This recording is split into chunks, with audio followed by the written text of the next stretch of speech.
para sa'yo.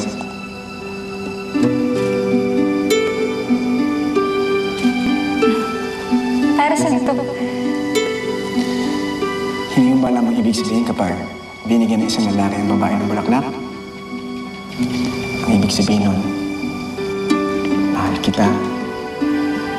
Pasensya ka na kung yun lang kaya ko ibigay, ha? Hindi, Emilio. Ito ang pinakamagandang bulaklak na natanggap ko buong buhay ko.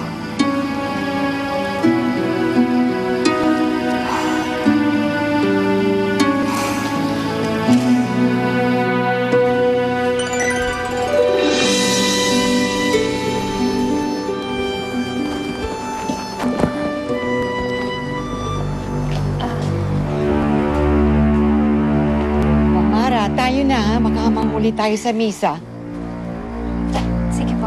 Halika na, anak. I want daddy. I want daddy. I want daddy. Ah, Bartolome. Ang auto, nakahanda na ba? Opo, senyor. Sige, tayo na. Let's go, let's go. Halina kayo. Bilisan natin, baka tayo mahuli.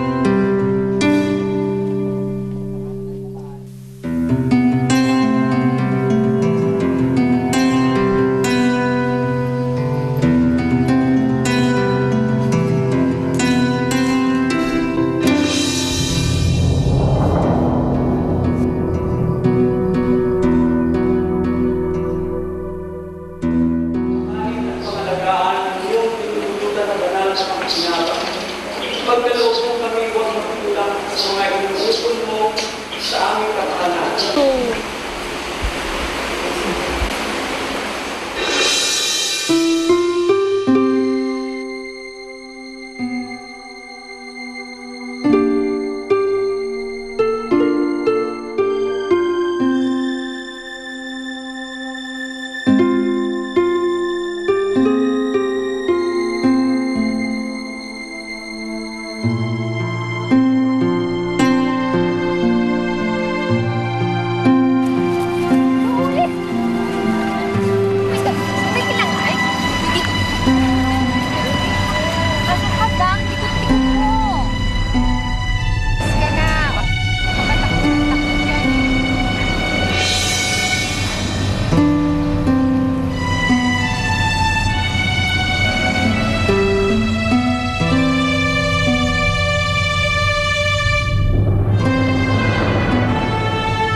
Mara, Emilio, anong ginagawa mo dito?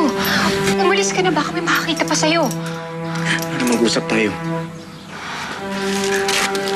Wala na tayong dapat pag-usapan pa. Mara, mahal pa rin kita. Umalis ka na. Hindi na tayo pwede. May pamilya na ako, may anak na ako. Pwede pa rin. Nakikita ko pagkasama mo ang asawa mo, alam ko na hindi ka masaya. Wala kang alam sa relasyon namin ni Roman.